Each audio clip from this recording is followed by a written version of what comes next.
हा जो गरीब मराठ्याचा क्लास आहे, तुम्ही सोसायटी म्हणून आहात, तो मराठा आहे म्हणून तुम्हाला सरळ बाजूला करता येणार नाही.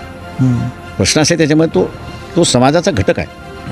ठीक आहे, एग्रेसिव्हली आहे त्या ह्याच्यामध्ये. म्हणजे आमची ओबीसी म्हणजे आरक्षण बचाव यात्रा निघण्या अगोदर माझ्या माहितीप्रमाणे 2,500 ते 2,500 ठिकाणी हा जो मायक्रो ओबीसी जो आहे त्याच्यावरती हमले झाले होते, विच वेंट अनरिपोर्टेड. अच्छा. हो, घरं जाळण्यात आली, दुकानं जाळण्यात आली, त्याचं सामान फोडण्यात आलं, सगळ्यात फोडण्यात आलं.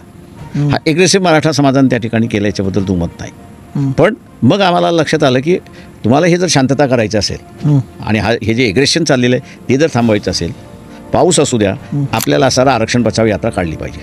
आणि मग त्या आरक्षण या बचाव यात्रेमध्ये आमचं जे स्लोगन होतं की जरांगे पाटील यांनी जी मागणी मागितलेली आहे की ओबीसीतून आरक्षण द्या, म्हणजे मराठा समाजाला ओबीसीतून आरक्षण द्या.